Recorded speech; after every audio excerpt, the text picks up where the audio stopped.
Olá, amigos runners, tudo bem com vocês?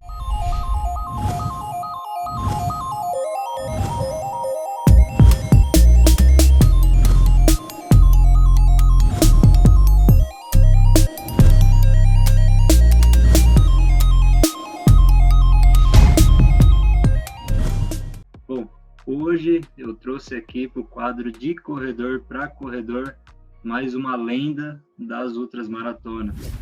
Ele foi um dos precursores das ultramaratonas aqui no Brasil e um dos principais ultramaratonistas que esse país já teve.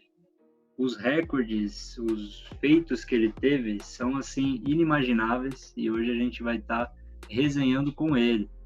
Ele é o Luciano Prado, já está aí no cenário das ultramaratonas já desde a década de 90 e hoje eu tenho o prazer de estar recebendo ele aqui no canal Run Robert Run, para a gente estar conversando aí, resenhando sobre a carreira dele, sobre como ele está na atualidade, sobre próximos projetos, e ele vai estar aí contando tudo para a gente.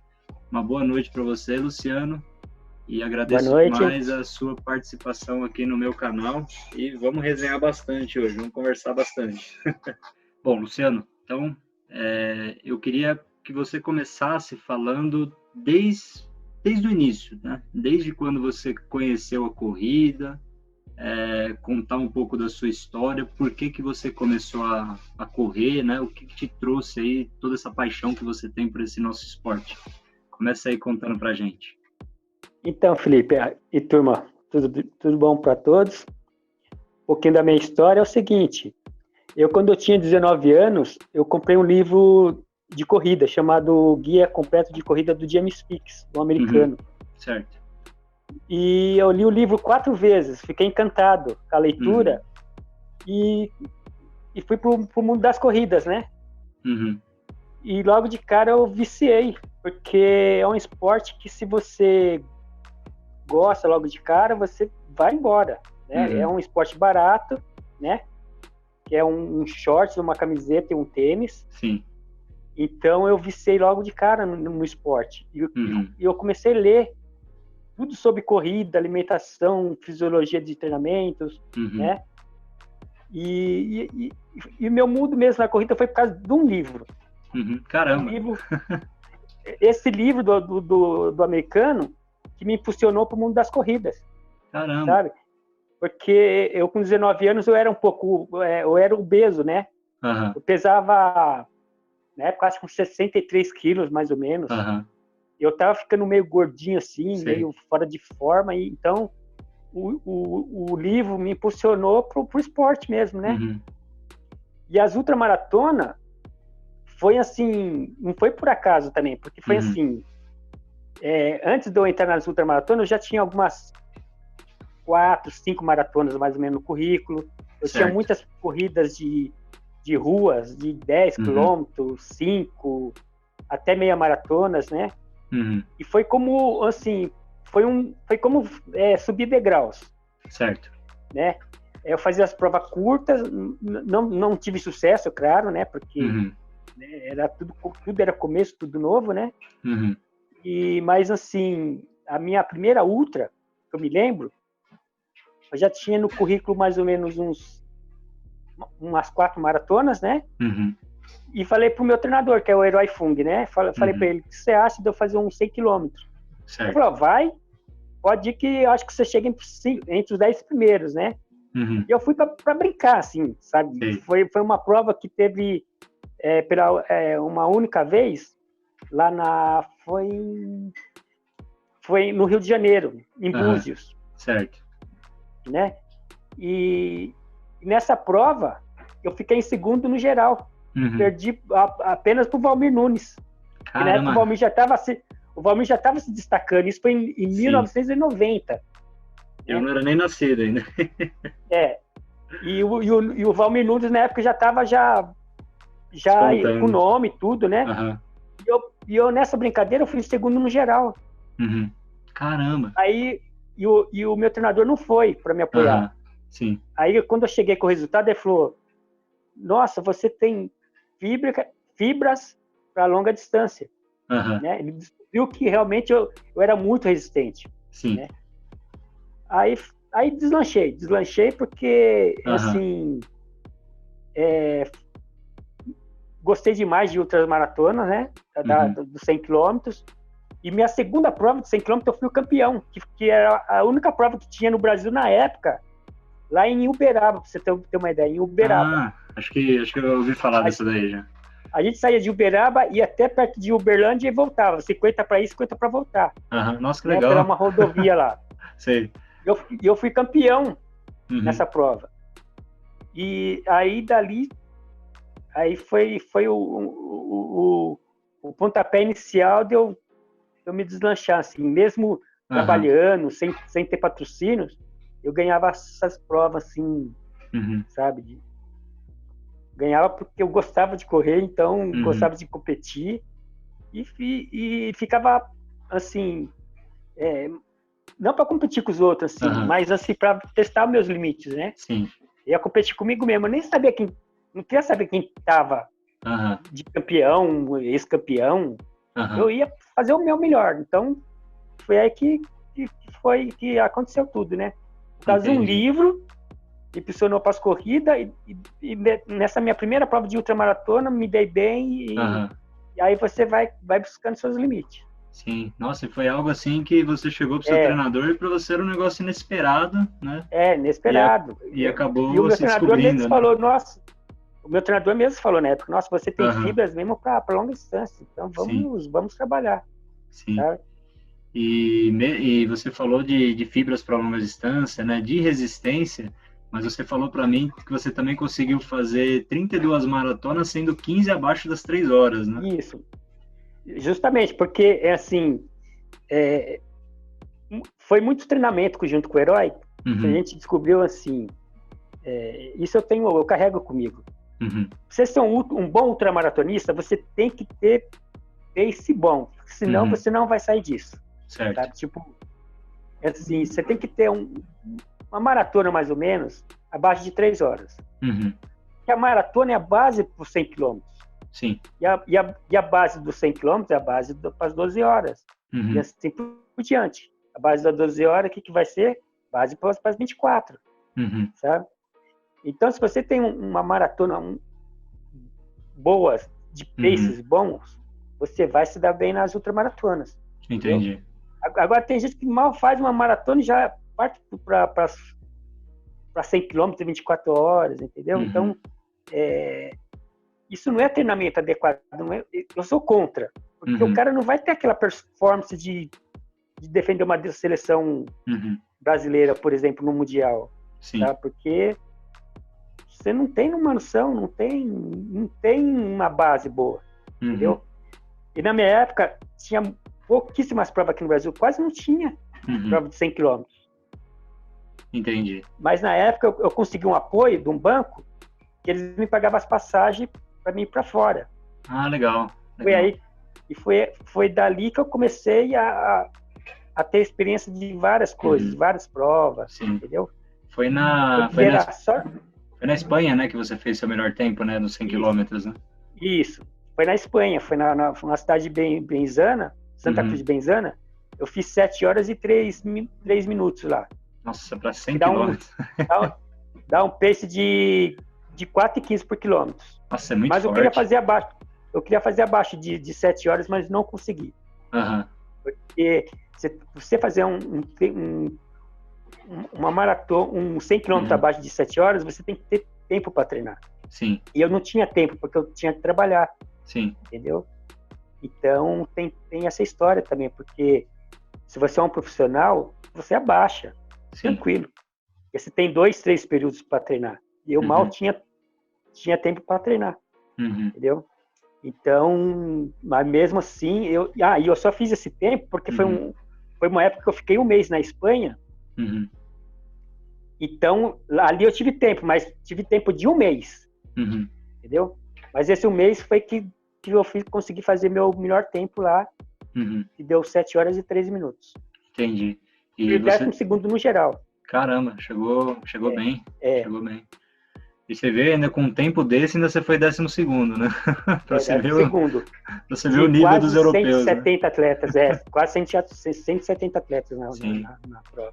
Os europeus eram muito fortes nessa época, né? Nas outras maratonas. Ainda são. Era os russos, né? Os russos dominavam na época. Nos anos 90, os russos dominaram. Até 2000, mais ou menos. 2000 e pouquinho, eles dominaram. Eles dominavam muito as provas de 100 km. Entendi. E agora os europeus que estão despontando mais, acho que são os poloneses, né? Tava vendo. Né? Isso. E, bom, você falou um pouquinho que você não tinha tanto tempo para treinar, para se dedicar para essas provas de 100 quilômetros, né? Mas como que eram os seus treinos nessa época? Você trabalhava horário comercial, depois você tinha que trabalhar à noite? Qual que era o seu volume para estar conseguindo fazer 100 quilômetros em 7 horas, mais ou menos? Eu sempre procurava o melhor horário assim, para treinar, que era de tarde, que era depois do trabalho, né? Certo. Então eu treinava muito à tarde. Depois nos anos quase finais de 90, eu consegui um emprego na SPN Brasil. Ah, legal. Tá? E eu fiquei por 16 anos nessa empresa, que era um canal de TV, né? Sim. Então, eu tinha um pouquinho mais de tempo para treinar. Tipo assim, eu não tinha horário, assim, porque TV você não tem horário para trabalho, né? Porque é futebol muito fim de semana, né? Mas eu sempre arrumava um horário bom para treinar, sabe? Então, eu conseguia conciliar os treinos e o trabalho. Entendi. Sabe? Lá na SPN Brasil, você era comentarista? Qual que era a sua função lá? Não, eu era auxiliar de câmera. Ah, tá. Eu fazia luz e áudio pro câmera, sabe? Entendi. Luz e áudio, né? Entendi. E eu trabalhei nesse canal, então ali eu tive muita oportunidade de conseguir mais tempo para treinar, né? Entendi. Rapaz, a SPN Brasil era fanzaço da SPN Brasil antigamente. Acho que eu contei para você em off, teve uma época que eu queria ser jornalista esportivo, era o dia inteiro a SPN Brasil ligada. 2005, 2006, nossa, eu era fanzaço desse canal. E aí quando você estava treinando para esses 100 quilômetros, só para ter uma ideia, qual que era o seu volume semanal de treino? Mais ou menos uns 180 quilômetros por semana. Rapaz! Geralmente para velocidade. Sabe por quê, Felipe? Bastante, né? É que às vezes tinha algum fim de semana, eu fazia 70 quilômetros, tipo fim de semana, tipo assim, num domingo, por exemplo. Caramba! Pegava a estrada, fazia 50, 60 ou 70 quilômetros, entendeu? Sim. Aí tinha dia de semana que fazia 30, 20. Eu morei perto da Serra da Cantareira, né? Ah, sei. Eu fazia muita serra ali, sabe? Então, meus volumes eram muito dentro da mata, trilhas, montanha, sabe? Nossa, os melhores lugares. Fim de semana eu ia para a estrada fazer volume e pace forte. A gente fazia muito rodovia dos Trabalhadores, a rodovia Dom Pedro. Ah, sei. Sabe? Então, ali era a nossa base. E fora que às vezes a gente fazia também dentro da USP. Dentro da cidade universitária, a gente tinha um percurso lá certinho de 5 quilômetros, ia 2,5 e voltava 2,5. Ali a gente fazia 70 quilômetros. Já cheguei a fazer ali 12 horas, ali 137 quilômetros em 12 horas ali. Na USP? Dentro da USP.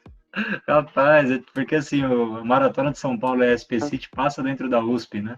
E aí todo mundo já reclama daqueles 8 quilômetros, já fala assim, aquela USP eu não aguento mais, você fez 138, né? 137 quilômetros, quase 138. Caramba! Tem que ter um psicológico bom pra estar fazendo isso, né? Nossa, que bacana, que bacana. E uma outra curiosidade, assim, porque na entrevista, por exemplo, que eu fiz com o Carlos Dias, ele citou bastante o Herói Fung, né? O treinador dele. O Herói Fung foi o seu primeiro treinador, eu queria que você definisse ele, né? Porque o Herói Fung, eu vejo que ele é uma pessoa que nas outras maratonas, assim, os ultramaratonistas devem muito, né, aos treinos dele. O Herói Fung, eu conheci quando eu já tinha algumas maratonas, com 3,5, 3,10 e não conseguia baixar. E o Herói morava perto de casa. E eu sempre treinava lá no bosque e sempre encontrava com ele. Certo. Aí eu peguei e falei para ele, Herói, você pode ser meu treinador? Aí ele falou, não, eu não sou treinador. Eu falei, mas você passa treinamento, você sabe muitas coisas e tal. Uhum. Não, posso te treinar sim, pra você fazer alguma maratona aí abaixo de 3. Uhum. Aí pra você ter uma ideia, no primeiro ano que eu tava com o Herói, eu já baixei minha maratona. O tempo de 3 e 6, fiz para 2:45. Caramba! Aí dali eu descobri, nossa, o Herói sabe muito, porque o Herói já tinha maratonas abaixo de 3, né? Certo. O Herói tinha 2:40, se não me engano. Certo. Então o Herói, ele é um cara assim, ele não é professor de educação física. Sim. Mas ele é um cara muito, muito didático, sabe? Ele sabe muito conhecimento de fisiologia, do esporte, de uma nutrição. Você discute com ele com tudo. Pra você ter uma ideia, o Turíbio, que foi meu fisiologista, já trabalhou comigo, ele falou para mim, nossa, Luciano, o Herói, ele é muito inteligente, cara, sabe? Tipo assim, ele ficou assim, admirado com a inteligência do Herói, entendeu? Sim. E ele me elogiou, mas eu nem falei na época pro Herói sobre isso daí, sabe? Mas o Turíbio chegou em mim e falou, nossa, o Herói realmente, o cara sabe muita coisa, sabe? Era um cara, sim, sabe? Ele é muito diferenciado, sabe? Assim. E foi dali que eu descobri, assim, de tudo que eu melhorei, foi tudo através dos treinamentos dele. Todos os conselhos, assim, sabe? Então, foi uma coisa, assim, que a gente aprendeu muito um com o outro, entendeu? Entendi. E qual que era a metodologia que ele usava para os treinamentos? Era uma alimentação saudável, era tiros curtos, sabe, para as maratonas, né? Treinos longos para as longas, né? Claro, né? E eu aprendi isso com ele, meditação também. Nossa, sabe? Bem diferenciado mesmo.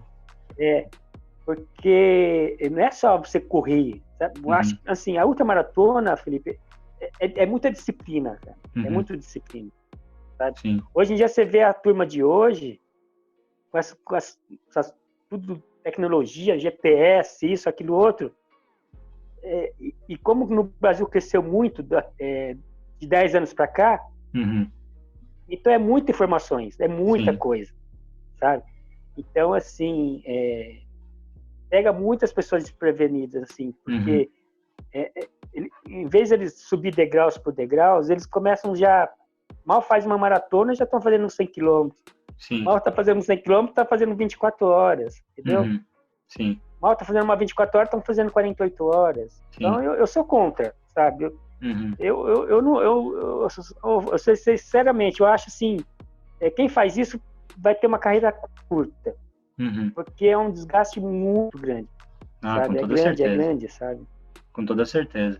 Bom, eu vou falar por mim mesmo, né? Eu tô com 29 anos, eu comecei a correr com 27, aí eu fui galgando, né? Primeiro fiz uma meia maratona, foi a minha primeira prova, depois fui para os 42, fiz 3 maratonas, aí eu fiz uma ultra, né, de 60. E eu tô com os professores lá, né? O Pedro Sanfarani, de Claire, né? O pessoal lá me ajuda bastante, né? Eu sempre tá galgando degrau. Aí eu tô inscrito para Morungaba 50K, mas eu não sei se vai acontecer nessa prova por causa da pandemia. E vou fazer uma de 6 horas, né? Então 6 horas, né? Como eu já fiz uma de 60, então agora ano que vem, né? Eu tô pensando em fazer 70, 75, aí isso. Tem que ser bem moderado mesmo. Eu também sou dessa... Isso, verdade. Aos pouquinhos. Sim. Eu acho assim, ó, o bom para você se melhorar, tenta fazer seu melhor na maratona. Sim. A maratona vai ser a base boa para você falar. Você vai... Para você ter uma ideia, na época não existia GPS. Sim. Qualquer treino que eu estava fazendo, eu calculava, eu já sabia de cabeça o quanto eu estava por quilômetro. Tipo assim, eu ia fazer um treino, eu sabia que eu estava a 4,20 por quilômetro. Se eu estava forte, eu sabia que eu estava a 4 por quilômetro. Sabe? Porque você conhece. Sim. É uma base sua que você faz. Sabe? Então, é por aí. Se você trabalhar mesmo o lado da maratona, você fazer umas boas maratonas assim, você vai ter um base para você fazer qualquer ultra bem. Sim. Sabe? E outra, você ser um bom ultramaratonista, você tem que fazer, é um treino quase igual para maratona. Não tem muita coisa. A única coisa que você tem que acrescentar mais é os longos fins de semana, mas não todos os fins de semana. Sim. Entendeu? Porque tem os desgastes, tem tudo isso daí. Sim. Realmente não tem uma diferença muito grande do treinamento, né? Também. Né? Assim, tem. Né? As pessoas falam, sabe, tem um fala, mas você treina demais? Não é que você treina demais. É que, assim, se você treinar demais, você vai chegar cansado nas corridas. Entendeu? Sim. É porque tem gente que pensa assim, né? Por exemplo, como a maratona você tem que fazer lá um volume até uns 35 quilômetros de treino, aí tem gente que pensa assim, você vai fazer 24 horas, então você tem que correr 16 horas de treino, 20 horas de treino, aí você vai ficar totalmente desgastado, né? Não tem precisão. Sim. Esse dia uma amiga minha falando comigo, tô fazendo 30 km, mas tá fazendo 30 km pra quê? Vai ter prova agora? Com essa pandemia que tá tendo, pra que fazer longão, gente? Sendo que a imunidade pode baixar drasticamente, né? Sim. E a pessoa pode ficar doente por causa de ter baixado tanta imunidade e pegou esse vírus. Sim, sabe? Verdade. Então, acho que esse ano, para mim, esse ano aqui zerou tudo de provas longas. Eu acho que a Spartathlon não vai ocorrer esse ano, sabe? Sim. Você viu, cancelaram todas as maratonas de nomes, cancelaram todas esse ano. Sim. Sabe? E a Spartathlon, eles vão dar o recado agora se vão cancelar ou não, dia 15. Mas para mim já não vai ter, não vai ocorrer. Uma que tá teimando é a Badwater, né? A Badwater tá teimando, né? Então, mas eu acho que não vai ter, não vai ter. Sim. Não vai ter, porque ninguém tá treinando também, né? E outra, quem que tá treinando para as provas, assim? Sim, é bem difícil, né? Eu também tô inscrito para o Uphill aí da Serra do Rio do Rastro. E ela passou pro dia 13/12. Aí, geralmente, eles fazem um anúncio faltando 3 meses, né? Aí, em setembro que a gente vai saber se vai ter ou não também a Uphill, né? Se vai jogar pro ano que vem. Mas é bem difícil, né? Que tenha mesmo. E essa era a minha prova que eu tava louco para fazer, cara. Porque é uma prova naquele lugar bonito, subida, né? É totalmente diferente. É muito legal aquela prova. Bom, e você estava falando dos 100 quilômetros, você me disse que já fez várias provas de 100 quilômetros, e eu queria 32, que você... fiz 32 maratonas e tenho 32, deixa eu ver, 34 provas de 100 quilômetros. 34 de 100. E desses 34, foram campeonatos mundiais? Porque nos anos 90 tinham vários campeonatos mundiais de 100 quilômetros, né? Sim, eu fiz acho que uns 3 mundiais de 100 quilômetros. Minha melhor classificação no mundial eu fiz 39º em 96 lá em Moscou. Lá em Moscou. Mas eu fiz para 7 e pouco, quase 8 horas. Eu fui o primeiro brasileiro, nós fomos em 7 brasileiros. Os únicos que terminaram essa prova foi somente eu e o Herói. E o Herói também ia nos campeonatos? Que legal. Mas só que o Herói entrava no Open, né? Na categoria Open, né? Mas só que em 96, o Pão de Açúcar, uma empresa levou nós nesse Mundial. E fizemos todos os exames. Fomos com uma boa equipe para lá. Entendi. Mas os únicos que completaram foi somente eu e o Herói. O resto todo mundo parou. Entendi. E você falou aí dos patrocínios, tudo. Nessa época, nos anos 90, a gente está até discutindo em off, as marcas chegavam a patrocinar as outras maratonas. Nessa época dos anos 90, era mais fácil conseguir patrocínio, apoio? Não era patrocínio, apoio era mais fácil. Entendi. Porque patrocínio sempre foi difícil, né? O esporte para o atletismo, né? Então, assim, o único mês que conseguiu patrocínio, realmente, que teve patrocínio na ultramaratona foi o Valmir Nunes. Valmir Nunes. Ele conseguiu, ele conseguiu um bom apoio na época, né? Uhum. O resto era tudo apoio, marca, dava material esportivo, mas eu tive a felicidade que, assim, às vezes as marcas me davam material esportivo e me pagavam as passagens para fora. Entendi. Sabe?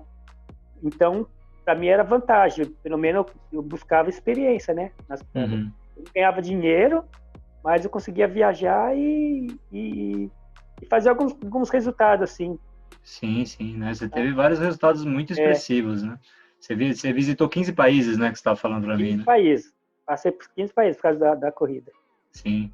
Isso é uma coisa que não tem preço, né? As memórias que a gente tem, né? É verdade, As memórias que a gente tem, muito, muito bacana isso daí, né?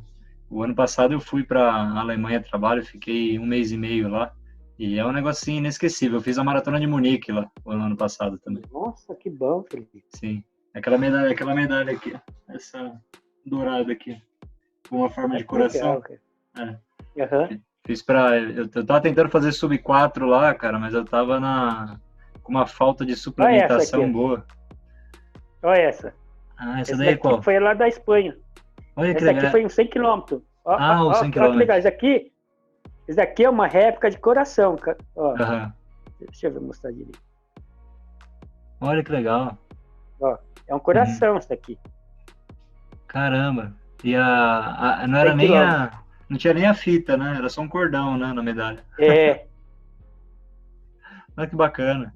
Então, lá eu tentei fazer o sub 4 lá, só que quando chegou no quilômetro 34, eu quebrei, cara. Tá com 3 horas e 13, quebrei, começou a me dar cãibra. Cheguei caminhando, deu 4,27. Nossa. Ali me faltou sal. Aí eu comecei a tomar cápsula de sal, né, pra melhorar. Que aí eu vi que eu perco muito sal. Então, bom, aí depois dos 100 quilômetros, né, das 34 provas que você fez, você começou a fazer provas de circuito, né? E a sua primeira prova foi em Santos, em 95. Isso. O que fez você começar a se dedicar mais nas provas de circuito e deixar mais de lado as de 100 quilômetros? Ou nessa época você ainda fazia os modalidades? Eu mesclava em tudo, sabe? Assim, não é que eu escolhi o circuito, é que era o que aparecia, Felipe. O que aparecia a gente fazia. Entendi. Mas eu me dei bem em circuito porque eu acho que a concentração é mais, né? Você tem mais apoio, você tem um apoio mais correto. Principalmente em pista. Certo. Minha primeira prova de 24 horas em pista, eu bati o recorde aqui, que foi no Ibirapuera. Sim. Fiz 238 quilômetros, sabe? Depois eu fui pro Mundial na Holanda, em 2000, mas só que lá a gente corremos para a categoria Open, né? Fiz lá 239 quilômetros, sabe? Depois eu fui para Taiwan em 2013, fiz 242 quilômetros. Que foi meu melhor tempo, né? É muita coisa. Então, aí eu descobri que na pista eu me dava melhor, assim, porque eu conseguia me concentrar mais, né? Sabe? Em 2000 também, eu tinha ido também para fazer minha primeira 48 horas, bati o recorde sul-americano ali, 365 quilômetros no Arizona. Sim, foi em pista também. Sabe? Então... Essas provas, elas são melhores por causa daquela questão da suplementação, você não precisa se preocupar com aquele camelback de ficar levando. Já para ali, já tem como comer uma coisinha, né? Já fica mais sossegado, né, para fazer, né? E você ficou com o recorde sul-americano até 2019, né? Que aí Na pista ainda, eu sou recordista ainda na pista de pista. Aqui no Brasil eu sou o melhor. O Ari, ele bateu meu recorde, foi em circuito. Circuito de um autódromo lá na Argentina. Entendi. Mas ele não fez esse recorde de 365 na pista. Entendi. O Ari pode falar que ele é o recordista sul-americano, mas de pista não. Não, de pista não. Aí na pista o cara tem que fazer 366. Ele fez, acho que foi 370, né, nesse daí, né? Se eu não me engano. Ou 370 ou 371, uma coisa assim. Uma curiosidade, nas 24 horas você ficou perto de bater o recorde sul-americano? nas 24 horas? Ou você chegou a bater uma época, o recorde? Não, o recorde sul-americano era meu já. Das O 24 Valmir horas? que bateu meu recorde, eu tinha 239, né? Uhum. Aí depois que o Valmir veio, o Valmir fez 270 no Taquaral. Uhum. 270? Aí dali, caramba. fez 270. Cara... Um tempo bem expressivo na época, né? Sim, não, bastante expressivo. Depois ele foi para Taiwan, ele fez 273 quilômetros. Rapaz, 273? E qual foi a sua melhor marca nas 24 horas? Minha melhor marca é quase 242 quilômetros, que foi em Taiwan, fui terceiro. Em Taiwan, terceiro. Tá. Isso. Esse é oficial, foi na pista. Cara, rapaz, 273 é muita coisa. Eu tenho a segunda marca o Valmir é o primeiro no ranking brasileiro, eu sou o segundo, né? Sim. Não, mas, nossa, 242 nossa. Porque eu vejo 24 horas aí que os meninos fazem dos ultraloucos lá, eles têm 180, por aí. 240 é muita coisa. Hoje em dia os caras estão fazendo 238, 200 tudo abaixo, assim, de 230 às vezes, né? Sim. Caiu muito o nível, caiu muito o nível porque tem muita prova, sabe? Então, não tem premiação, sabe? Então, desmotiva um pouco a turma, né? Sim. Sabe? Sim. Então, cresceu muito de provas, mas sem reconhecimento, né? E você falou, eu ia te perguntar das 48 horas lá no Arizona, você falou que foi a sua primeira 48 horas e você já conseguiu quebrar o recorde já. Exatamente. E o que fez você fazer essas 48 horas, né? Porque eu estava vendo num site que você deu uma declaração de que as 48 horas ela é mais desumana, né? Melhor estar fazendo as 24 horas. O que fez você ir para as 48 horas? Eu fui porque na época a Mizuno incentivou nós, uma equipe, né, para ir para lá. Sim. E ofereceu dinheiro para nós. Falou, se vocês forem ganhar, subir no pódio, vai ter um X, vai ter uma premiação para vocês. Eu fui, me surpreendi porque eu bati o recorde, e dali a Mizuno fez um contrato comigo de material esportivo, né? E me pagando as passagens para fora. Então era vantagem para mim. Com toda certeza. Mas eu cheguei a fazer só 3 provas de 48 horas, para nunca mais. Porque não tem incentivo, Felipe, não tem incentivo, sabe? Você não dorme, você é judiar do corpo, sabe? É muito, sabe? Eu sou contra, eu fiz 3 para nunca mais. Entendi. Sabe? Eu falo assim, se é uma coisa assim, que você tem um respaldo que vale a pena, aí tudo bem, sabe? Mas pra ego, assim, sabe? Eu acho, assim, no máximo ser humano para fazer um exercício físico, para mim, no máximo é 24 horas. Passou disso, eu acho loucura. Entendi. Sabe? Eu vou falar uma coisa para vocês. Hoje eu não tô correndo. Eu tô com uma lesão séria. Mas não foi por causa de prova, de desgaste, não. Foi por causa do exercício errado que eu fiz. Fiz 2 cirurgias nos joelhos. Nossa. Não ficaram bons, sabe? Tô com cisto no joelho, nos 2. Aí fiquei 3 anos parado, engordei 18 quilos, consegui perder, sabe? Então, pra quê? Aí, olha aí. Sim. Que valor que você tem? Aqui, ó. Tem um livro, ó. Sim. Que valor você tem aqui? Não tem nada. Esse livro eu quero ter, hein? Esse livro eu quero ter. Vou te mandar um. Eu quero dar uma lida nele. Então, Felipe, eu acho assim, a gente, cara, eu acho muita coisa, cara, muito, sabe? Agora, se tivesse uma premiação que motivasse você fazer, sabe? Aí, vamos lá, né? Então, vamos... É que, assim, sabe o que acontece com nós, ultramaratonistas? Todo mundo quer um limite. Não tem limite. Você faz uma 24 horas, você vai querer fazer uma 48 horas. Sim. Sabe? Se você terminar bem, isso eu falo, né? E é isso, né? Mas só que tem pessoas que entram no mundo das ultra já fanática. Uhum. E é onde que estraga a pessoa. Entendi. Entendeu? O fanatismo faz isso. Uhum. Sabe? Então, eu falo, sabe? Assim, se a pessoa fala para mim, Luciano, o que você fala sobre 48 horas? Eu sou contra. Até 24 horas, aí tudo bem. Uhum. 48 horas, Felipe, é 2 dias sem dormir. Sim. Sabe? Você fica debilitado uma semana debilitado. Imagina, né? Passa o corpo numa situação bem complicada, né? E nessas 3 que você fez, você nem tentou dar um cochilo, nem nada, foi direto. Não. Só numa 48 horas de São Paulo que eu fiquei 2 horas parado, porque não tinha motivação de premiação. A premiação era muito pouca. O organizador estava levando muito dinheiro por cima. Ele levou, na verdade, né? Entendi. Então, ali me desmotivou ali. Sabe? Porque fala, você faz um espetáculo, você tá buscando um limite, uma coisa fora do normal, e um organizador faz isso com você, sabe? E te dá um troféu de plástico, na época. Nossa. Sabe?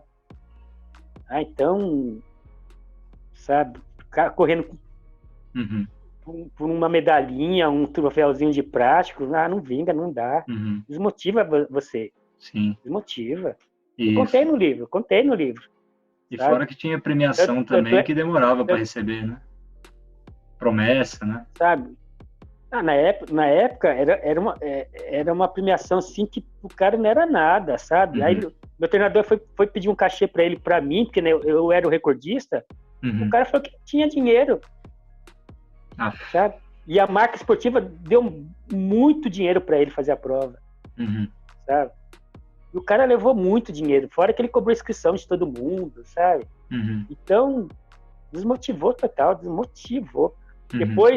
Depois em 2003, me surgiu uma oportunidade na época de eu fazer um evento numa esteira de 8 horas. Eu nunca tinha corrido na esteira. Aí era para fazer uma divulgação de uma marca de uma esteira. Aí eu peguei e fui, cara e coragem. Aí o empresário falou assim, você arruma um amigo seu para fazer com você? Eu falei, tudo bem. Isso era dentro de uma feira de fitness, né? Para lançar a esteira, uma esteira nacional. Uma absorção, né, de choque e tal, isso, da Movimento. Aí eu fiz esse desafio com esse meu amigo, fiz 107 quilômetros em 8 horas. Rapaz, bastante, hein? Minha primeira vez que eu corri na esteira. Aí dali foi paixão também à primeira vista. Sim, você não corria em esteira, né? Não corria em esteira. Aí sabe o que é legal? Eu fui o pioneiro de correr em longa distância em esteira aqui no Brasil. Sério? Caramba! Aí na época começaram a organizar provas de esteira. De 100 km, 24 horas, sabe? E deu certo. Aí eu comecei a ganhar uns troquinhos na época com esteira. Tá?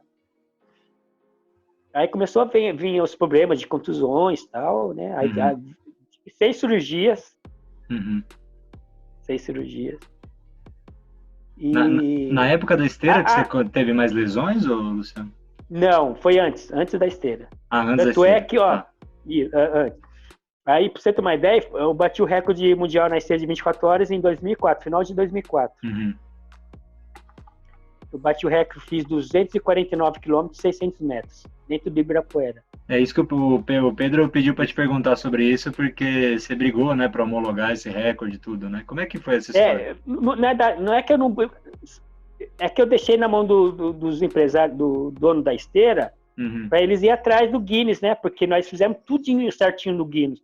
Inscrição do Guinness, exames médicos, fizemos exame de doping, mandamos para a UADA, voltou tudo certinho. Aí reuniu todo o papelado e mandou pro Guinness, e o Guinness não deu resposta. Rapaz. Mas Felipe, sabe por que não deu resposta? Você não vai acreditar. Porque eu era da SPN, eu trabalhava na SPN e eu corri com o nome da camisa da SPN. E a SPN é concorrente da do Guinness. Sério? Porque, caramba. Porque a ESPN ela é uma empresa americana, não é? Sim, empresa americana. O Guinness... Da Disney até, né? Isso. O Guinness, o que acontece do Guinness? O Guinness, a sede do Guinness é no Canadá agora. Uhum. É no Canadá. Mas só que nós demoramos para entrar com homologação de ficar cobrando deles. Quando que você não vai estar no Guinness? Demoraram. Aí os caras acham que, pô, SPN, sabe? Tipo assim. Uhum. Mas aí você não vai acreditar. Depois de uns anos, assim, eu comprei um livro sobre Guinness Book. Uhum. Aí eu descobri o porquê que não me colocaram lá. Sério? Por quê? Porque tinha um americano que ele tinha umas 8 marcas de Guinness, tipo assim, marcas bobas, sabe? Tipo assim, 1 quilômetro com laranja na boca, não sei o quê, eleito no Guinness, não sei o quê. Aí esse cara, ele tentou bater o meu recorde na esteira. Certo. Mas só, isso depois que eu tinha batido. Uhum. Mas só que não colocaram ele também na esteira, não homologaram dele também, porque eu acho que alguma coisa ele fez. Uhum. Alguma coisa. Então, aí eu descobri lá o porquê, porque é muito pedidos, né? Uhum. Mas se você não entra com representação, o que o Guinness faz? Ele esquece. Arquiva. Entendi. Eles arquiva, você pagou, eles não te devolvem. Na época era $1.000 para escrever no Guinness, mas só que quem pagou não foi eu, saiu do bolso do empresário lá, né? Certo. E tudo que você vai fazer pro Guinness, você tem que pagar essa taxa. Uhum. E para homologar, você tem que correr atrás, você tem que, na época, né? Porque o Márcio, você viu, o Márcio bateu os 7 dias na esteira e na hora veio o resultado. Eu achei estranho. Mas como que veio na hora, cara, sendo que o exame de doping, ele vai para a UADA lá no Canadá, demora 1 mês para chegar. Aí como que homologaram do Márcio menos 2, 3 meses? Estranho, né? Sabe? Eu achei meio estranho, sabe? Assim, tudo bem, que o Márcio fez bem agora. O meu, na época, era mais complicado ainda, né? Não sei como que tá agora. Sim. E é isso, cara. Eu acho, assim, que faltou representação, de a gente ter entrado com um processo, o Guinness logo, sabe? Aí não entrou e aí ficou a reveria, assim, ficou... Eu não entrei no Guinness como nome, né? Nem gosto de citar esse nome aí, que pra mim é marketing puro. Tem uns recordes lá que não tem nada a ver. É isso que eu ia te falar. Você faz uma coisa, você faz uma coisa fora do limite, e os caras não homologam, né? Sim. Isso que eu ia te falar, né? O Guinness tem uns recordes absurdos, né? Parece que eles gostam das coisas mais insanas, né? Eles não gostam de... Então Aí eu achei estranho porque esse americano que tava com vários recordes não homologaram dele também. Sabe? Então, não sei o que aconteceu. O Guinness tem representação no Brasil? Tem um Guinness brasileiro? Não. Mas só que assim, você faz inscrição, eles te mandam, né? Tudo que você tem que fazer ou não. Certo. Um formulário lá. Você tem que seguir aquilo ali. Aí você reúne todas as provas e manda para eles. Entendi. Né? Tem todo um processo burocrático, né? Não é só... Eu achava que ficava alguém ali olhando do Guinness e marcava lá e falava assim, olha, ele conseguiu o recorde. Não. Eu achava que era fácil assim. E a ESPN gravou 24 horas de fita, mandando... 24 horas de fita, ficou um fotógrafo tirando fotos toda hora, sabe? Aí reunimos todo o material, mandamos para eles, exame de doping, mandamos, nada, fizemos tudo certinho. E a esteira, na época, não podia estar com amortecimento, porque as esteiras hoje em dia são tudo modernas, né? Sim, tudo com amortecedor. Aí tiraram, tinha que tirar, o Imetro fez a aferição da esteira direitinho, o Imetro, tá? Fez a aferição, tudo certinho, né? Mandamos para eles e nada, sabe? É bem complicado, né? E, ô Luciano, me conta, assim, é que você falou, na sua época não tinha provas, né, de ultramaratonas, era mais difícil de ter, né, e até o Pedro fala para mim, né, que antigamente, para eles estarem fazendo provas, eles saíam aqui de São Bernardo, ia até São Paulo correndo, corria 10 quilômetros e voltava, que daí dava uma ultramaratona, porque não tinha prova, né. Como que você vê hoje em dia, assim, o crescimento da ultramaratona no Brasil, né? Porque hoje a gente tem bastante provas, né? A gente tem, por exemplo, a Ultra Runner fazendo, você tem a BR, né? Como que você vê esse crescimento hoje em dia das provas aqui no Brasil, né, da ultramaratona? Ou você Então, acha Felipe, que ainda está engatinhando? Não, de 10 anos para cá cresceu muito as provas, muita, cara, muita. Sim. Sabe? E eu vejo assim, ó, cresceu para um lado bom, porque assim, quem procura performance vai nessas corridas, né? Tipo assim, o cara vê que ele não vai fazer uma maratona, por exemplo, assim, não vou conseguir fazer uma maratona 12h20, eu vou partir por 100 quilômetros. Certo. Foi o que aconteceu comigo na época, eu não conseguia baixar, eu tinha o meu melhor tempo em maratona, 12h34, eu não conseguia baixar. Foi dali que eu falava, se eu não consigo baixar, eu não vou ganhar nunca uma maratona com esse tempo. Então, eu vou partir para as ultramaratonas, sabe? Então, é isso, cara. Eu acho assim, cresceu, né? Mas, assim, para aparecer um Valmir Nunes, vai ser difícil. Vai ser difícil, porque as ultras não atrai, sabe? Atrai a gente para participar, mas não atrai dinheiro de um cara assim, fala, putz, eu vou fazer uns 100 km aí para 6 e pouco, 6,10, 6,15, sabe? A troco do quê? Sim. Sabe? Então não atrai, cara. Não atrai, cara. O cara não vai sair de uma maratona de 12h30 para fazer uns 100 km. Sabe? Porque eles falam, não vou ganhar dinheiro com isso. Sim. Sabe? Não é desmotivar quem tá aqui, mas assim, é a realidade. Sim. Não vai ter um Valmir Nunes tão cedo. Não vai ter. Porque o Valmir, na época, ele teve um patrocinador, ele teve uma assessoria por trás dele, para ele fazer os resultados dele. Hoje em dia, quem que tem? Os que tem não tem performance, não, sabe? Sim. Tem. O cara faz porque gosta, Felipe. Sim. Isso é verdade. Faz porque gosta. É isso que eu tenho visto, né? Porque eu mesmo eu fazia porque eu gostava. Mas o cara fala pra mim, Luciano, o que você acha de eu fazer uma 48 horas? Fala, se é pro seu ego, não faça, cara. Agora, se você tem um patrocinador que vai te pagar pra você fazer, então faz. Não vale a pena. Sim. Agora por um troco de uma medalha, uma camiseta, ficar dando dinheiro pra esses organizadores aí, que não. Sabe? Que é isso. E você falou isso de tá dando dinheiro para os organizadores, né? Assim, as outras maratonas cresceram, mas as corridas menores cresceram mais ainda, né? E muitas delas são chamadas assim como comerciais, né? Então você não tem uma premiação de prova, né? Os atletas maiores aí, eles não se interessam por essas provas por não ter essa premiação, só que os kits vão ficando cada vez mais recheados, né? Cada vez tem uma viseirinha aqui, tem um negocinho ali, né? Como é que você vê essa comercialização da corrida também, né? Que hoje está virando um grande negócio, infelizmente, né? Eu sempre fui contra, Felipe.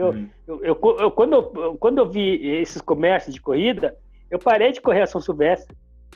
A São Silvestre ficou cara demais. Né? Ficou cara. Meu, você correr 15 km para pagar 180... Você pagar R$200 pra você correr 15 km. Sabe? Que absurdo, cara. Sim. Sabe? Aí, desde a época que começou a aumentar muito as inscrições da São Silvestre, eu parei. Falei, não. Sabe? Não, para. Você pagar para correr, sabe? Você ganhar uma camiseta, uma medalha. Não. E tá cheio de gente que gosta de uma medalha, uma camiseta. Isso tem bastante. Então é isso, cara. Os organizadores descobriram que qualquer corrida que ele faz, todo mundo vai, né? Sim. E você comentou sobre vai ser muito difícil aparecer um Valmir Nunes, só que eu estava conversando ontem com um atleta de elite, né? E na segunda-feira eu conversei com outro atleta de elite, com o próprio Valmir Nunes, eu também tive a oportunidade de conversar. E aí eu estava levantando o tema de que se vai aparecer um novo Marilson, né, se vai aparecer um novo Vanderlei, um novo Ronaldo da Costa. Mesmo esses de maratona, vai ser muito difícil no Brasil também aparecer. Ah, difícil. Então, justamente por isso, né, nosso atletismo está meio falido, Felipe. Está meio falido. Não, pra você ter uma ideia, estamos longe de ter atletas de expressão para as Olimpíadas agora. Quem que tem? Sim. Você viu depois que surgiu o doping lá, que o empresário estava dando maior apoio para os caras lá em Bragança Paulista? Dali desmanchou o atletismo, dali. Porque descobriram que os caras estavam dopando os caras. E era tudo atleta de elite, cara. Sim. Sabe? A SPN fez uma matéria sobre isso daí na época. Sabe? Então, dali, os empresários largaram mão. Falaram, olha só. Falaram que o empresário acabou com a pista lá, uma coisa assim. Sim, sabe? Isso eu fiquei sabendo. Parece que porque o cara desanimou. O cara falou, olha só. Parece que o Solonei foi lá para treinar e foi negado que ele fosse treinar lá. Sabe? Então, acabou, cara. O atletismo acabou. Sabe? Essa Bolsa Atleta aí, será que não funciona a Bolsa Atleta? Como Na época eu pedi a Bolsa Atleta para mim. Não veio resposta. Eu peguei e mandei lá para de novo lá para Brasília, nada de resposta, sabe? Então, sabe? Desanimei. E é um valorzinho também irrisório, eu tava vendo lá, né? Irrisório, porque o nosso esporte não é olímpico, né? A ultramaratona não é olímpica. Sim. Mas eu sabia que eu tinha direito, mas eu sabia que eu tinha direito porque a gente participava de mundiais lá fora. Então eu falei, então eu tenho direito, porque, eu tô levando o nome do Brasil lá fora. Sim. Mas cadê? Você dá o nome, você faz lá o seu cadastro e nem resposta vem. Sabe? É triste, né? E assim, outro ponto que eu queria te perguntar, né, que a gente estava conversando também, assim, você disse que não eram patrocínios, né, que antigamente você tinha apoios, né? Então, marca Mizuno, né, você teve depois da Movement, tudo. Por que você acha assim, você comentou essa parte aí do que teve esse doping, que alguns empresários saíram, né? Mas especificamente da ultramaratona, por que hoje em dia é tão difícil assim de alguma marca querer apoiar, querer se associar à ultramaratona? E antigamente se associava, né? Justamente porque cresceu as corridas, então tá muito... É que as ultras não atrai público, né? Para começar. E as provas curtas atraem mais público. Então, mas só que eles não sabem que quem os maiores consumistas de tudo são os ultramaratonistas. O ultramaratonista ele gasta muito mais tênis, alimentação do que um maratonista. Sim. Um cara que corre 10 km, 10, 15. Sim. Sabe? Os caras não veem isso, cara. Sim. Pra você ter uma ideia, ó, eu lancei a marca de um tênis, não vou falar marca. Em 2013, eu lancei a marca, eu lancei um tênis no mercado. Fiz propaganda, ganhei um cachê na época. No ano seguinte, sabe o que eles fizeram? Colocaram o tênis de Ultra. Sabe? Eles não colocaram para fazer propaganda, mas colocaram o nome do tênis Ultra. Sabe? Quer dizer, entendeu? É muito sacanagem, cara. Os caras, de vez de valorizar o humano, o cara que faz, o cara que correu, que ganhou, sabe? Bateu recorde. Não, os caras... Entendeu? É isso, muito difícil, né? Difícil. E outra marca também fez a mesma coisa. Quando eu bati o recorde, ela me apoiou um ano. No ano seguinte, ela colocou lá só o tênis, assim, né? O tênis como campeão mundial, o tênis, numa feira, sabe? Nossa. É uma saca. Nossa, como o meu treinador viu aquilo lá, o herói viu, o herói falou um monte na cara dos caras do marketing. Nossa, era pra estar estampada a cara do Luciano aí, ó. Quem bateu o recorde foi ele, não o tênis. Meu. As coisas que não dá pra entender, né? É duro ser atleta no Brasil, cara. Tá no país errado. Nós estamos no país errado. Sim. E aí você vê lá fora, né? Desde criança, né? Desde a educação, desde base, né? Os meninos lá já estão fazendo atletismo, tudo, né? Você falou isso do gasto dos acessórios, né? Eu acho que você ficou sabendo, né, do Kleberton, que foi lá para a Grécia correr 5.000 quilômetros lá. Vi, eu lembro. Uhum. Ele disse que gastou 10 tênis, cara. Então, meu, você vê, ultramaratonista gasta muito, né? Numa prova só o cara gastou 10, né? Tá louco.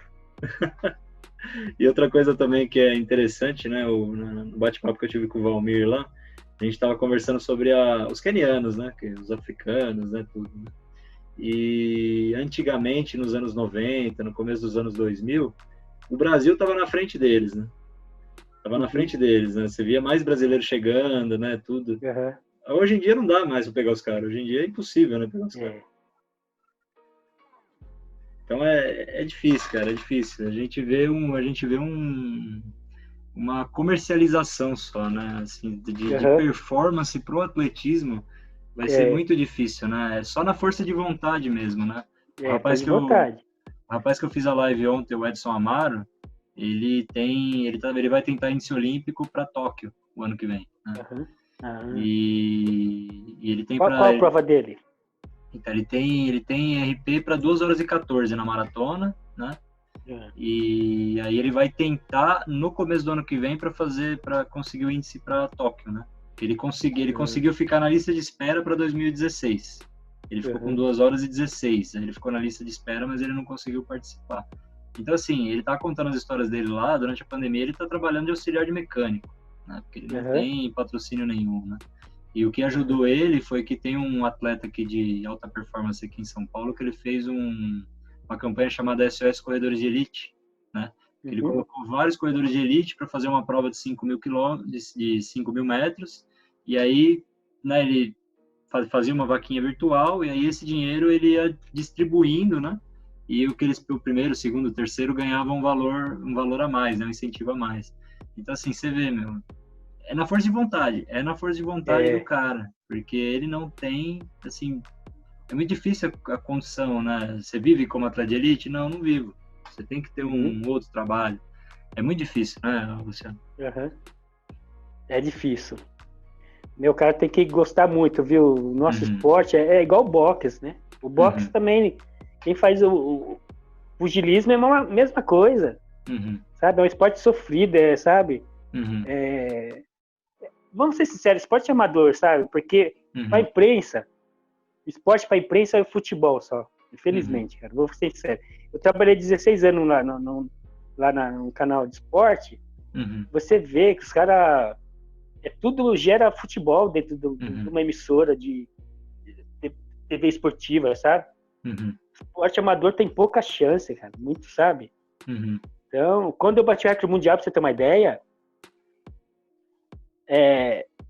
teve repercussão na mídia, sabe?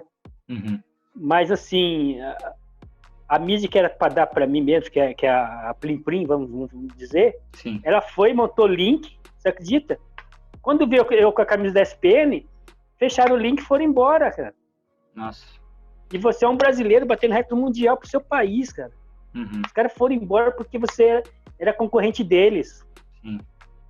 Sabe? Só porque viu na camisa. Aí como fica a sua cabeça? Fala, puxa, meu, uma emissora brasileira fazer isso com você. Você é brasileiro, você bateu o recorde pro Brasil, você vai entrar no Guinness na época, né? E eu bati o recorde mundial. Sabe? Mas aí você fala, nossa, olha o valor que você tem aqui para uma mídia, uma emissora de TV. Sabe? Então aí você vê o que é a sacanagem que ocorre dentro da própria mídia, né? Da imprensa esportiva no Brasil, né? Sim. E na live que eu tive segunda-feira, é um atleta aí de Pinhais, aí de São José dos Pinhais. Aqui perto. É o Alessandro Souza. Ele estava contando para mim sobre a São Silvestre, e assim, dá nojo da São Silvestre, né? Ele estava contando que existem empresas, né? Não sei se a própria Plim Plim aí também traz os quenianos, né, para ser as atrações das provas. E essas empresas, para os atletas brasileiros, não dá nem hotel. Então, assim, eles trazem os caras de fora, né, patrocinam os caras de fora e ainda querem... Eles dão cachê, eles trazem eles com cachê e tudo. Os quenianos, quando vêm correr a São Silvestre, é tudo com cachê, eles não vêm à toa. Sim. Sabe? Então é tudo com cachê, é tudo, sabe? Eles não vêm à toa, não. Eles não vêm, sabe? E aí vem a hipocrisia mas sempre também, aconteceu né? isso, sempre aconteceu isso. Na São Silvestre sempre aconteceu isso. Uhum. Sabe? De dar cachê mais alto para os quenianos, né? Quem vem de fora, né? E ainda tem a hipocrisia, né? Durante a transmissão fica lá, será que vai dar algum brasileiro? Será que vai conseguir algum brasileiro? E os brasileiros mesmo, nem hotel, nem nada, né? É bastante triste, né? Umas coisas assim que você vê a realidade desanima, né, cara? A gente faz porque a gente ama mesmo, porque a gente gosta, né? Porque se for viver disso é muito difícil. E não é criticar a nossa mídia, ó. Pra você ter uma ideia, na época, nas Olimpíadas de Atenas, que o Vanderlei foi terceiro, lembra? Sim, lembro. Quem estava transmitindo? Era só a Band estava transmitindo a maratona na época. Sim. Eu me lembro, eu estava na SPN. O que estava passando na Plim Plim lá? Vale a pena ver de novo? Meu, eu cheguei a discutir com um cara de um grupo e o cara falou para mim, era vôlei, não era vôlei. Tava passando os Trapalhões. Nossa. Sabe? Sabe por quê? Porque eles não acreditavam que um brasileiro ia que o Vanderlei estava na frente, que o Vanderlei podia chegar entre os 3 primeiros. Eles nunca acreditaram que um brasileiro pudesse trazer uma medalha numa maratona. Sim. Aí o que aconteceu? Quando deu aquele rebuliço do padre agarrar ele, aí os caras se tocaram. Olha lá, o brasileiro tá na frente. A gente podia, né, estar transmitindo tudo, né? Eu me lembro até hoje. Olha só a importância. Os caras não acreditaram. Sim. Sabe? E os caras com direito de transmissão, tava passando um programa que não tinha nada a ver. Sabe? Então, uma coisa assim... É por isso que... gente assim, né? Sim. É por isso que eu admiro o Eurico Miranda, na época que teve a final lá do Vasco, lá, botou o logo do SBT e a Globo teve que passar. Mas é. Ali eles tiveram que... Ali eles tiveram que engolir em seco, né, Luciano? Nossa. E ele colocou deliberadamente ainda, né? Ele colocou pra alfinetar os caras. Ali foi bacana mesmo. Mas é difícil, cara. Eu gostei também. Você vê que não tem... Né? Eles não acreditam, né? Acha que não vai dar audiência e deixa pra lá. É igual os esportes paralímpicos também, né? Os paralímpicos, então, não tem nem nota, né, nos jornais. Né? É verdade. É notinha e olha lá, né? Sim. Notinha curta. Sim. Bom, mas vamos voltar a um assunto aqui que eu queria falar contigo, né? Então, a gente falou aí já dos 100 quilômetros, das 24 horas, 48 horas, e conversando em off com você, você teve 2 participações na Spartathlon, né? A Spartathlon é uma das... 3. Eu fiz 3. Ah, foi 3? Ó, em 2005 eu fui o 5º no geral.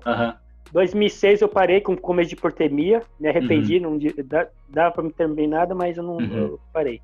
Em 2007 eu fiz uma cirurgia na coluna, no mês de abril, final de setembro fui para lá e fui para completar. Fiz para quase 35 horas, mais ou menos.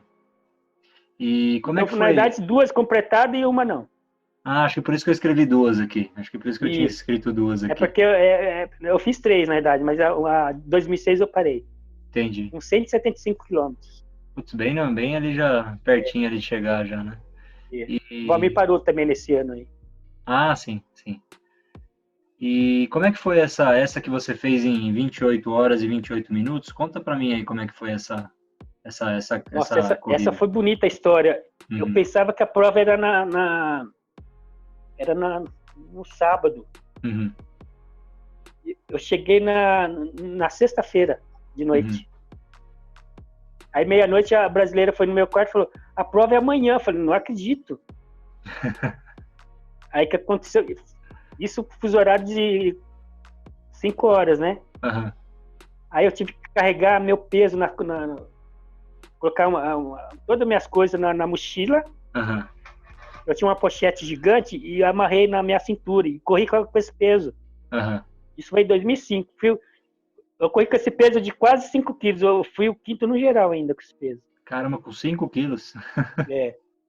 E como é que é essa prova, Luciano? Então, ela sai de Atenas, A largada é 7 horas da manhã. Sai de Atenas, aí você atravessa toda a cidade. Aquela poluição, carro, e vai embora. Aí você vai atravessando toda a cidade de Atenas. Aí você pega uns canal, vai circundando lá as praias, vai embora. Aí você passa em Corinto, aí você passa em Nemeia. Aí você pega cada lugar lindo, cara. Mas é muita montanha, tem muita montanha. Nossa, sobe e desce? É lindo o percurso, é lindo.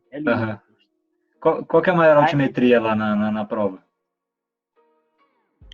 Sei que tem uma montanha lá que você sobe ela 1 hora pra você subir ela. Você demora. Nossa, 1 hora, rapaz. E você não consegue correr ela. Caramba, é quase uma escalada, então. Porque ela é muito cascalho, né? Muita trilha. É zigue-zagueando e você chega nela de noite já. Nossa. É muito, sabe? É muita coisa. 246 quilômetros, né? Atenas até Esparta, né?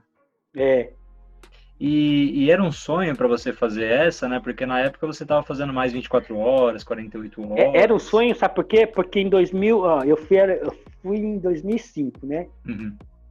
2003, eu estava me preparando para ela, tudo pago. Certo. Uma marca desportiva. Um mês antes da prova, eu fui fazer um treino dentro da Serra da Cantareira e quebrei o pé. Nossa. Dentro da serra. Faltando um mês. Eu virei o pé, o tornozelo. Aí pisei num buraco, numa pedra lá e dei traque. Eu comecei a chorar, não de dor. Quer perder a prova. Isso assim, era dentro da trilha. Quando faltava 1 quilômetro até o pé do morro e voltava, quando faltava 1 quilômetro, depois de 9 quilômetros, sim. Eu virei esse tornozelo e traque. Eu tava junto com um amigo meu, a sorte que eu tava com ele.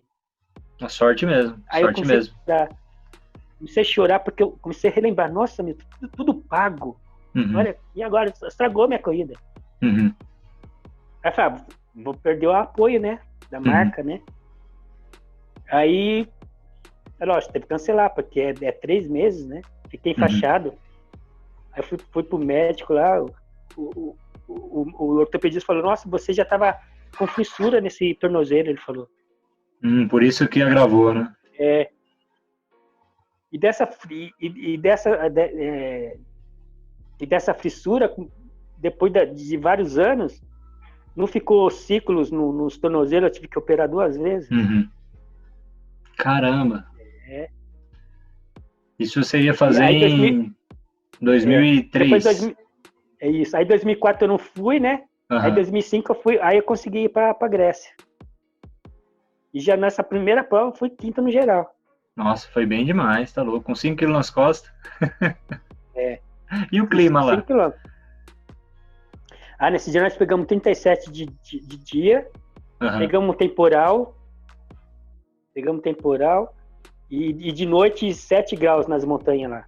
Nossa, puxado. 2006 eu parei porque eu deixei minhas roupas no carro da Águida, que estava dando apoio.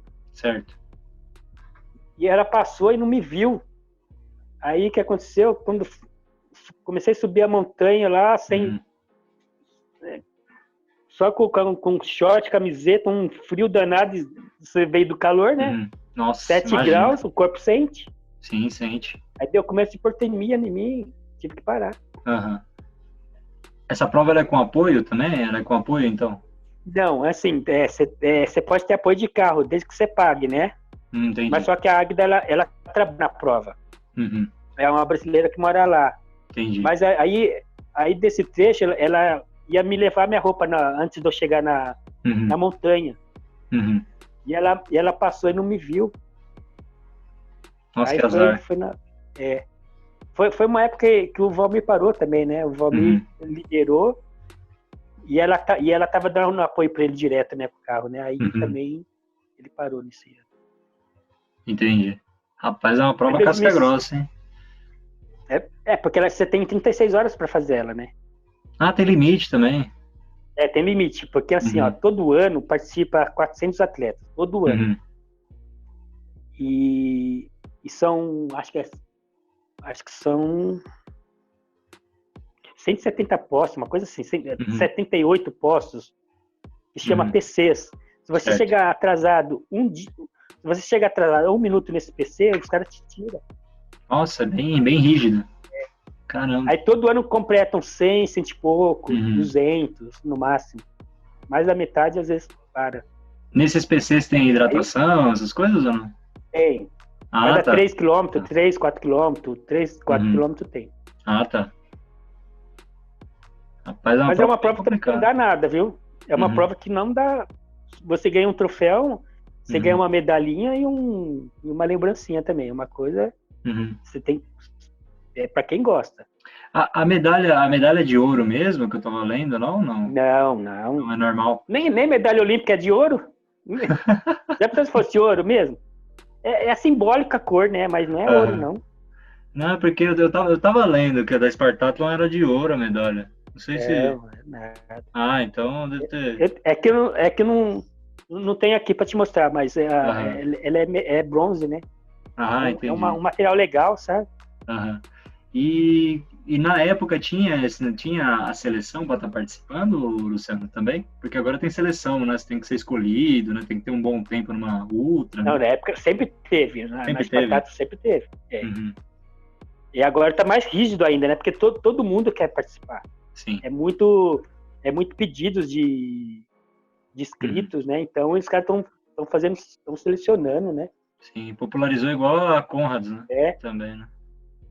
Como eu fiquei vários anos sem ir, eu tentei uma vez, não consegui, aí eu desisti.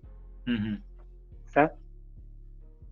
E nas outras ultras aí, as consideradas mais extremas do mundo, né? Porque a BR começou em 2007, e aí tem também a Badwater, a Arrowhead. Essas você nunca quis fazer, nunca se interessou?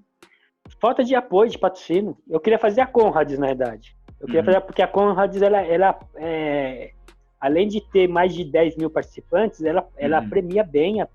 É a única ultra que paga bem mesmo. Acho que por isso vai muita gente pra lá, né?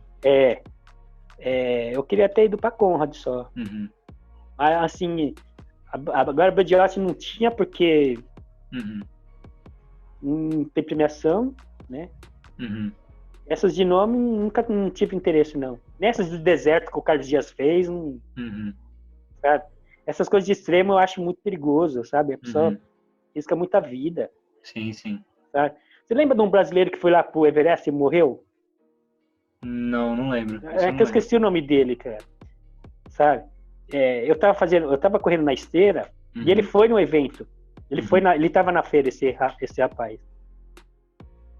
E aí ele brincou comigo, nossa, como você consegue, né? Aí eu brinquei com ele, eu falei, eu que acho vocês loucos que vai subir o Everest. Aí depois no ano seguinte ele foi pro Everest e não morreu lá. Nossa. E ele filmou a morte dele, cara. Sério? Passou na Globo, Depois eu vou pesquisar, tá? Pesquisa, ele sempre tava na Globo, aí ele filmou a morte dele. Nossa, mas, sabe, não é pra mim, sabe? Eu acho assim... arriscar demais. Aquela que o Márcio Vilar foi lá nos Estados Unidos, lá que você pega neve. A Arrowhead, que ele não concluiu, né? Muito perigoso, cara. Não. O Pedro fez a Badwater, ele tava contando pra mim como é que foi, tudo. A gente fez uma live e tudo. Não. É puxado, hein? A cada 500 metros tem que tomar água, senão desidrata total. 50 graus, temperatura. Sim. Não é pra mim, não. Eu acho o Spartathlon um pouquinho difícil, imagina lá.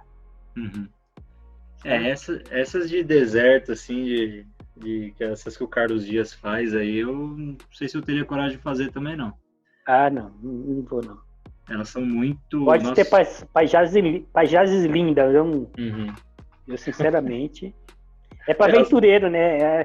É gente que gosta de se aventurar, Felipe. É aventureiro, né? Que gosta de arriscar a vida, sabe? Sim. Eu assisti vários documentários do Everest. Tem um que uma época que morreu acho que 7 alpinistas num dia só. Uma escalada só. E o empresário falou, cara, o empresário que foi lá, ele veio mal. Ele fala no depoimento, assim, na história, que o cara que vai pro Everest é a mesma coisa de dar roleta russa na cabeça. De brincar com roleta russa na cabeça. Sim, você não sabe, né? Você vai ter uma avalanche, você vai ter um... Exatamente. O cara falou isso, cara, na história dele. Então, uma coisa assim... Tem coisas que não é para se aventurar, sabe? Mas Espartato é legal. Para quem é ultra, tem que fazer. Porque é o país é o caminho do Fidípede, só isso. Sim. Sabe? É história, é o país da história. Sim. Do esporte olímpico da era antiga mesmo, né? Eu Espartato... acho que essa prova tinha que ir.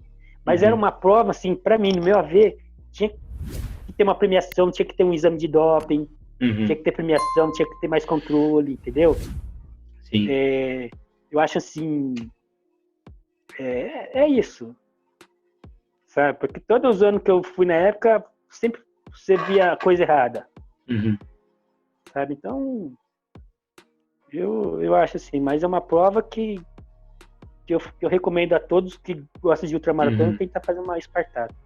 As que eu quero fazer, eu quero fazer a BR-135, né? Que os meninos do Ultralouco sempre faz a BR-135, né? Falou para eu estar fazendo de apoio algum dia, né? Para ver como é que é.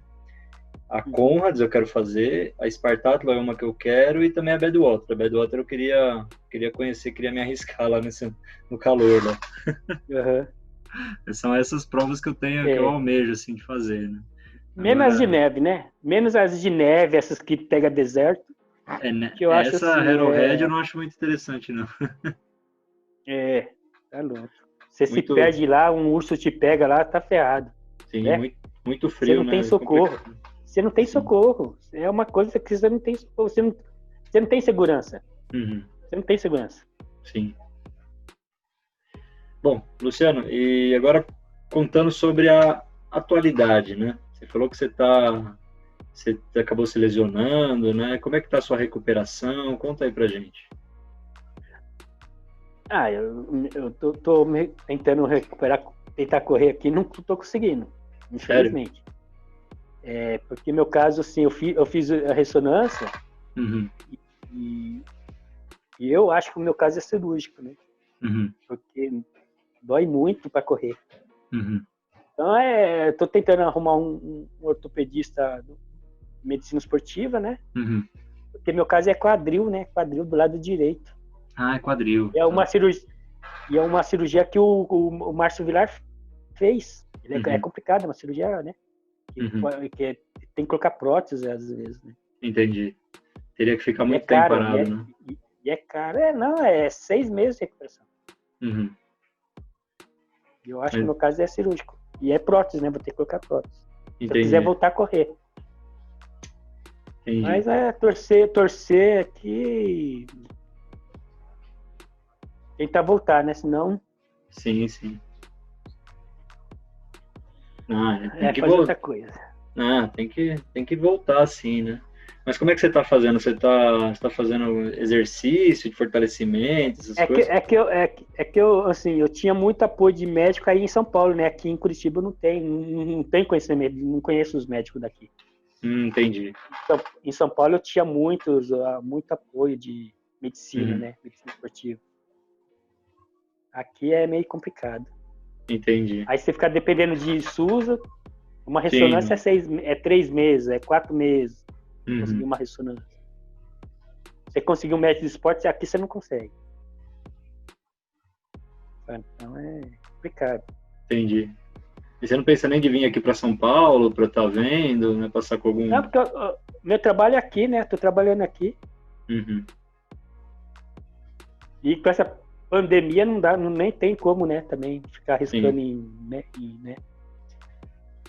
Com essa pandemia tá bem complicado, né? Deixar passar a poeira aqui dessas pandemias para ver o que acontece, né? Sim. Mas assim, se eu voltar, eu acho que eu não volto mais correr ultra mais não. Só para manter a saúde mesmo, não volto. Não volto porque é muita coisa, né? O que eu tinha que fazer, Filipão, eu fiz tudo já, sabe? fiz 100 quilômetros, maratona, 100 quilômetros, 12 horas, 24 horas, 48 horas, sabe? Já deu para mim. O bom é que você deixa história, né? Sim. Você tá na história. Pra contar, Deixa história pra turma aí, depoimento, algumas coisas, né? Exemplo, né? Exemplo que a gente já vivenciou tudo, né? Sim. Você é vamos dizer assim, um livro vivo, né? Você tem toda a história, né? Tudo certinho, né? Para mim que tô começando agora, 30 é uma anos, honra. 30 anos de atletismo. Sim. 30 anos no atletismo aqui, né? Por isso. Sim. Você tem muito a ensinar. Você pensa em ser treinador, assim? Não, porque eu não tenho formação, né? Eu não tenho formação. Entendi. De educação física. Entendi. Então, aqui, se você começar a passar treinamento a alguém e os caras descobrirem, os caras vão te prender. É verdade. Isso então, sabe? Mas se alguém falar, Luciano, me orienta de alguma coisa, eu vou orientar. Não vou falar que eu sou professor, mas eu vou orientar do que eu aprendi com o herói, eu vou passar, assim. Porque às vezes um cara formado não tem a experiência que você tem, né? Não adianta. Sim. Tem muita gente que se forma aí, mas não sabe passar treinamento. Sabe? E hoje em dia aumentou muito, né? Essa questão de assessoria esportiva, né? Então isso, né? Eu particularmente vejo que a gente está na época na era da teoria, né? Tudo é muita teoria, e não valoriza a prática, né? Quem já praticou, quem já tem experiência, né?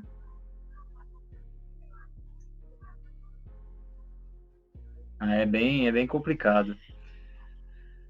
E uma última pergunta. Eu que estou começando na ultramaratona, né? Já contei um pouquinho para você já como é que eu tô na ultramaratona, eu fiz uma de 60. Que conselho que você dá para mim aí, um ultramaratonista que está começando? Então, é subir degraus por degraus. Começar a fazer as provinhas curtas e aos pouquinhos, sabe? Tudo, uma base puxa a outra, Felipe. Sim. Entendeu? Se você precisa começar a fazer maratonas boas, com pace bom, você vai ter a base para o seu primeiro 150 quilômetros, 60 ou 100 quilômetros, entendeu? Se você fizer essas bases boas, tiver uma boa base de rodagem, a gente fala, você vai embora. Sabe? Sim. Se você quer performance, buscar performance, sabe? Seu limite, é isso. Sim. Agora o cara mal faz uma maratona, o cara tá quer fazer prova e não sabe. Às vezes ele sai no ritmo, ele nem sabe que ritmo que ele tá. Sim. Entendeu? É isso. Maratona é uma distância que eu gosto bastante. Eu gosto bastante. Já fiz três no intervalo de 6 meses. Fiz a Maratona de São Paulo em abril, a SP City Qual é o seu melhor tempo? Em julho. A de Munique, lá 4:27. É bem alto ainda o tempo. Dá pra baixar bem aí. Sim. Eu quero fazer um sub 4, né? O meu objetivo é conseguir fazer uns 3 horas e 45. Se eu conseguir fazer isso, eu estaria muito feliz. Para 21, faz sim. Para meia maratona, o meu melhor tempo foi 1 hora e 44. Para meia maratona. Na meia maratona eu já fiz 8. Fiz uma de 18 para 1 hora e 28. Foi o meu melhor tempo também. E aí essa outra mapa. Mas maratona é uma distância que pelo menos umas 3 vezes no ano eu queria estar fazendo. Justamente para ver se eu consigo abaixar tempo. Você tem uma base para os 100 km, né? Para essas longas aí, para as ultras, é isso daí. Sim. É fazer umas bons tempos nas maratonas, né? Bom você me falar isso, porque assim, eu nunca tinha me comentado isso da base da maratona, também nunca tinha pensado nisso. Porque eu mesmo fazendo 100 km, eu tava fazendo maratonas abaixo de 3, pra ter uma ideia. Mas o seu melhor tempo foi 2:34, né, que você falou? 2:34. Aí tem o 2:35, tem o 2:37, tem o 2:40, tem 2:44, tem 2:47.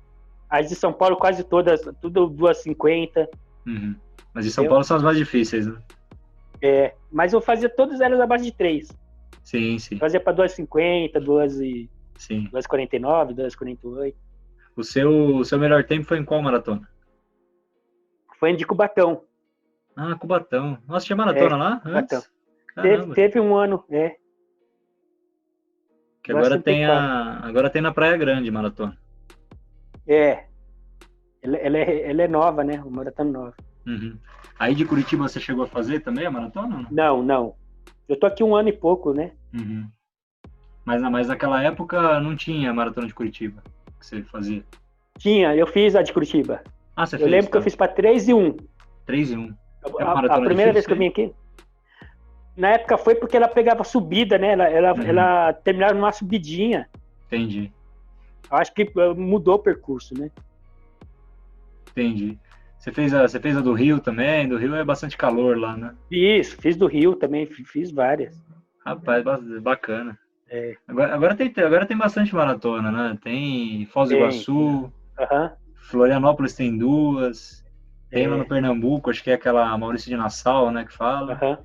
Tem João Pessoa, tem Manaus, eu fiquei sabendo. Mas o xodó de todo mundo na época era a de Blumenau, né? A de Blumenau? Você não sabia. Porque todo mundo vinha para bater recorde, né?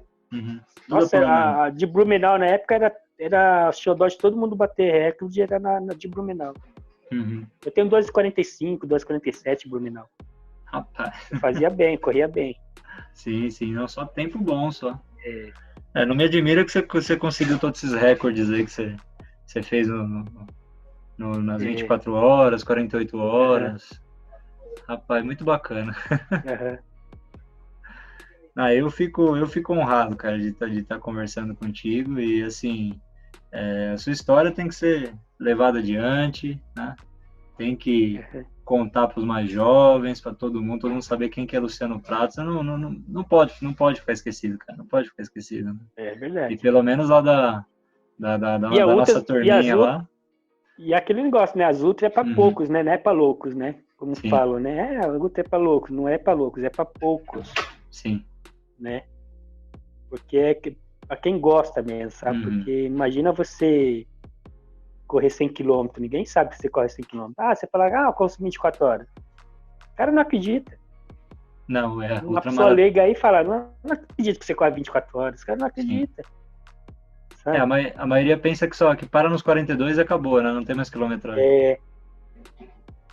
Porque é a prova mais longa das Olimpíadas, né? Agora é a marcha atlética, né? Que é 50 km, né? É 50 a marcha? Não sabia, não. A marcha 50 foi na do Rio, né? Assim, essa daí para o quadril é uma beleza, hein? Nossa. O jeito que eles correm, né? Você viu, o brasileiro foi o quarto, nem deram atenção pro cara. Infelizmente. Aí você vê, né, cara?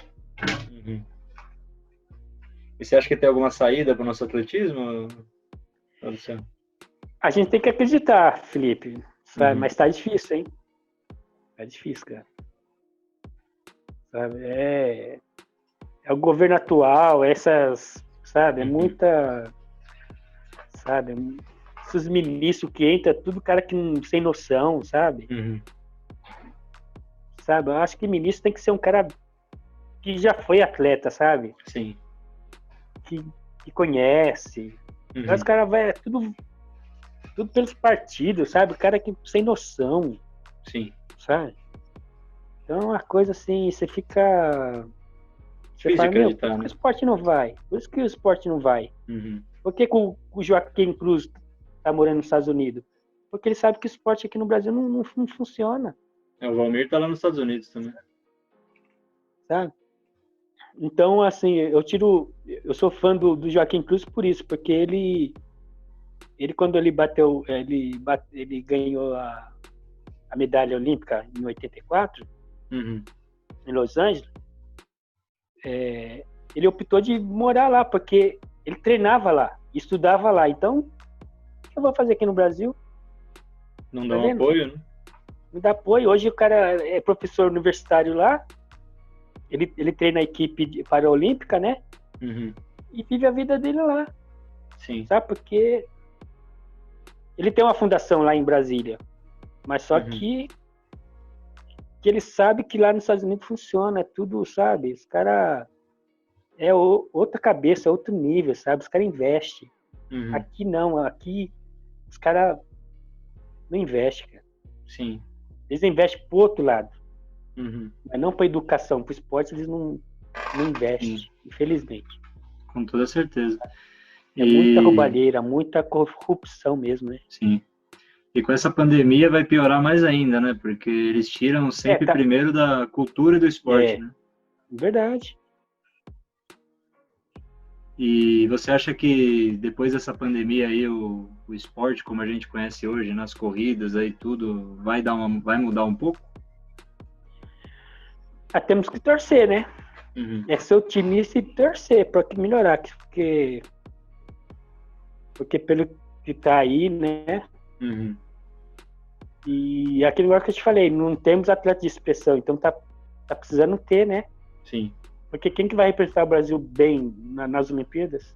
Você tem algum nome? Eu não tenho algum nome de falar, pô, esse cara tem condições de medalha. Não temos. Temos ninguém. Ainda mais com aqueles monstros kenianos lá, fazendo maratona abaixo de 2 horas.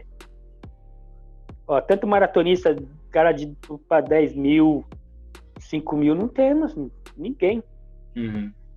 Quem tá correndo 100 metros a 10? Difícil, né? Eu não sei, sabe? Então é fogo. Luciano, é complicado, mas vamos torcer, né? É o jeito. Luciano, eu vou encerrar nosso bate-papo, né?